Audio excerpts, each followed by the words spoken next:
মাথা আঁচড়ানোর পর যে চুল উঠে তা কি করব? গোসলের পরে ভেজা চুল গামছা দিয়ে বেঁধে নামাজ আদায় করলে কি নামাজ হবে? আমি একজনের কাছে শুনেছি এরকম করলে নামাজ হবে না, বিষয়ে কিছু বলেন। মহিলাদের নামাজরত অবস্থায় যদি আজান হয় তাহলে কি নামাজ পড়া চালু রাখা যাবে? গোসলখানা ও টয়লেট একসাথে থাকলে ওযু করলে হবে কিনা? বাথরুমে কাপড় কাচার সময় বিসমিল্লাহ বলা যাবে কিনা? চেইনওয়ালা ঘড়ি পরে নামাজ পড়া কি নাজায়েজ? জানালে উপকৃত হব। ট্যাপে ওযু করলে নিচে বালতি থাকে, ফলে ওযুর পানি বালতিতে পড়ে, সে পানি কি টয়লেটের কমোডে ঢালা যাবে? আমার মেয়ের পেটে থাকা অবস্থায় মুখে একটি দাঁত উঠেছে, এটি কোনো ভালো লক্ষণ নাকি খারাপ লক্ষণ? স্বামীর হুকুম ছাড়া বাবার বাড়ি যাওয়া যাবে কিনা? মহর পরিশোধের আগে স্ত্রী যদি মারা যায় তখন স্বামী কিভাবে মহর পরিশোধ করবে? আমি আমার মৃত পিতার নামে যাই সদকা করি তার সব কি আমিও পাবো? চলুন তাহলে আমরা প্রশ্নোত্তর আলোকিত ভবনে প্রবেশ করি। আপনি ফরাদ হোসেন আপনি লিখেছেন, বাথরুমে কাপড় কাচার সময় বিসমিল্লাহ বলা যাবে কিনা? বাথরুমে কাপড় কাচার সময় বিসমিল্লাহ বলবেন, বিশেষ করে যখন কমোডের সাথে আপনার ওই জায়গার পার্টিশন থাকবে। যদি পার্টিশন না থাকে তাহলে ওযুর সময় যেরকম মুখে বিসমিল্লাহ বলা নিষেধ, অনুচিত, মাকরুহ, ঠিক একইভাবে এখানে মুখে বিসমিল্লাহ বলবেন না, মনে বিসমিল্লাহ বলে কাপড় কাচবেন। জারিফা জান্নাত আপনি লিখেছেন,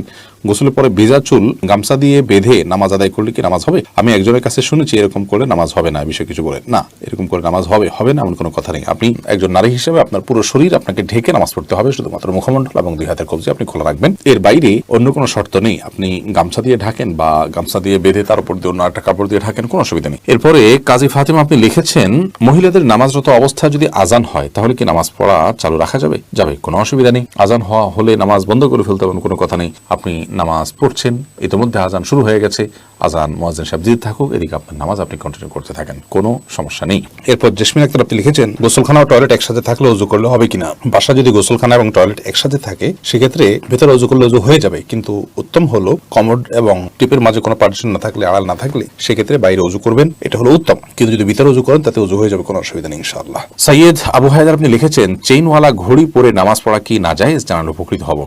না, চেইনওয়ালা ঘড়ি পরে নামাজ পড়লে সেটা নাজায়েজ হবে এমন কোনো কথা নেই। সাবির ইয়াসমিন জান্নাত আপনি লিখেছেন, স্বামীর হুকুম ছাড়া বাবার বাড়ি যাওয়া যাবে কিনা? আপনি যেহেতু স্বামীর সংসারে থাকেন, অতএব তার সুবিধা অসুবিধা, তার প্রয়োজন ইত্যাদি বিষয় থাকতে পারে, সেই কারণে তাকে আপনি বলে যাবেন। কিন্তু স্বামী আপনাকে আপনার বাবার বাড়ি যাওয়া থেকে বঞ্চিত করে রাখবেন, যেতে দিবেন না, আটকে রাখবেন এবং তার খেয়াল খুশি মতো সে আপনাকে আপনার বাবা মার সাথে সাক্ষাৎ করা থেকে বিরত রাখবেন, সে অধিকার কিন্তু তার নাই। সেটা যদি তিনি করেন তাহলে তিনি অন্যায় করছেন। তবে হ্যাঁ, অবশ্যই আপনি চেইন অফ কমান্ড, একটি ফ্যামিলির পারস্পরিক যে বোঝাপড়া, সেটা যেন ভালো তার জন্য আপনি বলে যাবেন, এবং এই বলে যাওয়ার মধ্যে ভদ্রতা, এই বলে যাওয়ার মধ্যে নিজেদের বোঝাপড়া যে আছে সেটির প্রমাণ হয়। বিধায় এটাকে দোষণীয় মনে করা যে আমি তাহলে কি বন্দী হয়ে গেলাম, এরকমটি মনে করার কোনো কারণ নেই। কাজল আইডিকে আপনি লিখেছেন, উযু করার পরে কি আয়নায় মুখ দেখলে উযু ভেঙে যাবে? না, কোনো অসুবিধা নেই, উযু ভাঙবে না। আমি আবুল কালাম আপনি লিখেছেন, মহর পরিশোধের আগে স্ত্রী যদি মারা যায় তখন স্বামী কিভাবে মহর পরিশোধ করবে? তার পক্ষ থেকে দান সদকা করে দিবেন, কিন্তু উচিত হলো জীবদ্দশাতেই মহর পরিশোধ করা। এরপর আমির হামজা আপনি ইউটিউব চ্যানেলে আমাদের প্রশ্ন করেছেন, আমার মেয়ের পেটে থাকা অবস্থায় মুখে একটি দাঁত উঠেছে, এটি কোনো ভালো লক্ষণ নাকি খারাপ লক্ষণ? সন্তান গর্ভে থাকা অবস্থায় যদি মুখে দাঁত উঠে সেটা কোনো খারাপ বা ভালো লক্ষণ নয়। এটার ডাক্তারি কোনো ব্যাখ্যা আছে কিনা সে ব্যাখ্যা আপনি জানার চেষ্টা করবেন। এর বাইরে এটাকে অন্তত কুলক্ষণ মনে করার কোনো সুযোগ নেই, কারণ ইসলাম আসলে কোনো কুলক্ষণে বিশ্বাস করে না। আফরোজা ইসলাম রানী আপনি লিখেছেন, নতুন ঘরে বসবাস করার আগে মিলাদ পড়ানো জায়েজ কিনা? নতুন ঘরে বসবাস করার আগে কোনো মিলাদ পড়াবেন না, এরকম কোনো নির্দেশ আমাদেরকে দেয়নি।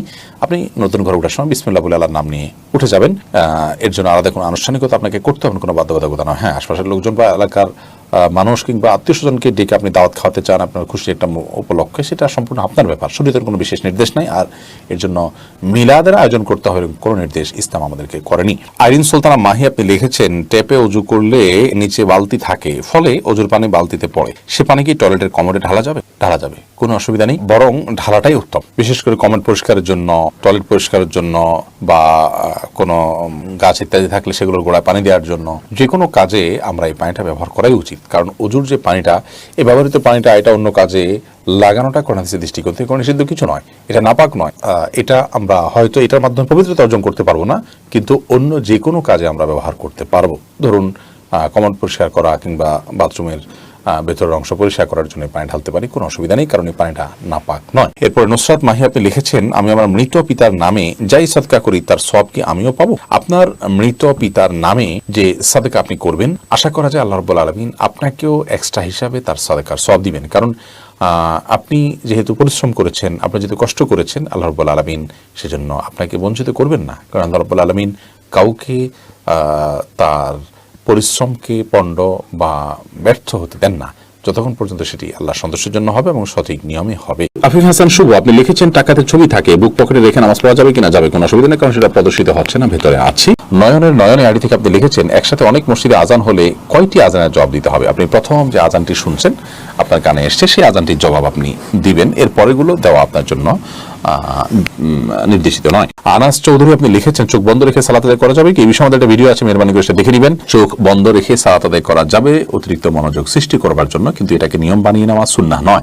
নবী করিম সাল্লাল্লাহু আলাইহি ওয়াসাল্লাম স্বাভাবিকভাবে সালাত আদায় করতেন চোখ খোলা রেখে। একটি জয়ীফ হাদিস দ্বারা জানা যায় ইহুদিরা চোখ বন্ধ করে সালাত আদায় করে, তো সাধারণ অবস্থাতে চোখ খুলে সালাত আদায় করা উচিত, কিন্তু কখনো কখনো বা আপনার মনোযোগ সৃষ্টি করার উদ্দেশ্যে চোখ বন্ধ করে সালাত আদায় করলে সেটিতে অসুবিধা নেই। ফাতেমা পলি আপনি লিখেছেন আমার বাচ্চা ছোট, তাই আমি শুধু ফরজ নামাজ পড়ি, এতে কি নামাজ কবুল হবে? অন্য কারো সহায়তা নিয়ে আপনি সুন্নাত নামাজ পড়া উচিত। মাঝে মধ্যে যদি এরকম হয় যে অন্য কেউ না থাকে এবং আপনি অনন্য উপায় হন, ফরজ সালাত ছাড়া কোনো কিছু পড়ার সুযোগ নাই, বাচ্চা অনেক বেশি দুষ্টমি করে বা কান্নাকাটি করে বা অসহনীয় পর্যায়ে চলে যায়, তাহলে সেক্ষেত্রে করতে পারেন, কিন্তু নিয়মিত এটি করার কোনো সুযোগ নেই। যেহেতু বাচ্চা যখন ঘুমে থাকে তখন আপনি করতে পারেন, বাচ্চাকে ঘুম পাড়িয়ে নিতে পারেন সালাতের সময়, অন্যের সহায়তা নিতে পারেন, অথবা হালকা পাতলা কান্নাকাটি থাকলে সেটাকে সহ্য করতে পারেন। অনেকে বাচ্চার প্রতি এত বেশি মায়া করেন যে বেশি মায়া করতে গিয়ে ইবাদত বন্দেগীর ক্ষেত্রে অনেক ছাড় তিনি দিয়ে নেন, যেটা উচিত নয়। হাফিজ মোহাম্মদ আরিফ বিল্লাহ আপনি লিখেছেন ঘড়ি কিংবা চশমা পরলে নামাজ পড়া যাবে কি না? ঘড়ি বা চশমা পরা অবস্থা নামাজ পড়া যাবে, কোনো অসুবিধা নেই। শাহিদুল ইসলাম লিখেছেন টয়লেটে কোরআন আয়াত মনে আসলে কি করণীয়? টয়লেটে কোরআন আয়াত যদি মনে আসে তাহলে সেক্ষেত্রে কোনো অসুবিধা নেই, বিশেষ কোনো করণীয় নেই, মনে আসবে ওটা ভাববেন, ভাবনাতে কোনো অসুবিধা নেই টয়লেটে। তানজিনা বেগম আপনি লিখেছেন সংসারের শান্তির জন্য কি করতে পারি? সংসারের শান্তির জন্য প্রথমত আল্লাহর বাধ্যতার মধ্য দিয়ে জীবনকে কাটানো উচিত, হারাম কাজ থেকে নিজেকে বাঁচিয়ে রাখা উচিত, এটা শান্তি আসার জন্য প্রধানতম কাজ। দ্বিতীয়ত হলো, কারণ হারামে আরাম আসে না, এই জন্য হারাম থেকে বেঁচে থাকতে হবে।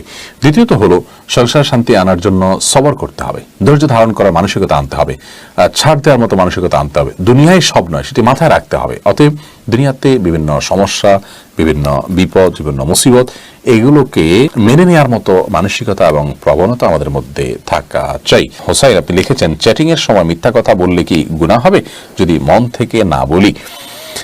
মিথ্যা সর্বাবস্থায় গুনাহ, মন থেকে না বললেও সেটা গুনাহ হবে। এরপরে নাইম নূর লিখেছেন মসজিদের ভিতরে কথা বললে চলে রসুলের ইবাদত নষ্ট হয়ে যায়, কথাটা কি সঠিক? না, এরকম কথা কোন হাদিসে আছে বলে আমার জানা নেই।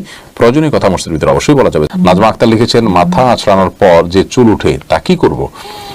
সেটা সবচেয়ে ভালো হয় যদি কোনো মাটিতে দাফন করবে এমন জায়গায় ফেলবেন যাতে মানুষের শরীরের অপমান বা অসম্মান না হয়। ময়লার সাথে না ফেলানো উচিত, যদি ফেলে দেওয়া হয় ময়লার সাথে তাতে কোনো বড় গুনাহ হবে ব্যাপারটা সেরকম না, এটা জাস্ট উচিত অনুচিত, উত্তম অনুত্তমের কাজ, শিষ্টাচারের বিষয়।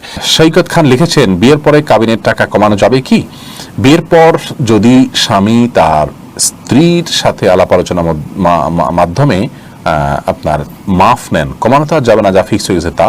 স্ত্রী যদি কোনো কিছু মাফ করেন তাহলে আল্লাহ তাআলা সে সম্পর্কে বলেছেন ফাকুলুহু হানিআম মারিআ, তাহলে সেটা তোমরা ভক্ষণ করতে পারো বা ভোগ করতে পারো। স্ত্রী যদি বলেন যে ঠিক আছে আমি তোমাকে ছাড় দিলাম, আপনি দিতে পারেন না, সামর্থ্য নাই, আপনি তার কাছে ছাড় চাইলেন, সে যদি ছাড়টা দিয়ে দেয় তাহলে সেটা ভোগ করতে পারেন। বাট এর মানে এই নয় যে মোহর পরিবর্তন হয়ে গেছে, মোহর যা ছিল তাই, সে হয়তো মাফ করেছে আপনাকে, জাস্ট এটুকু আপনি করতে পারেন।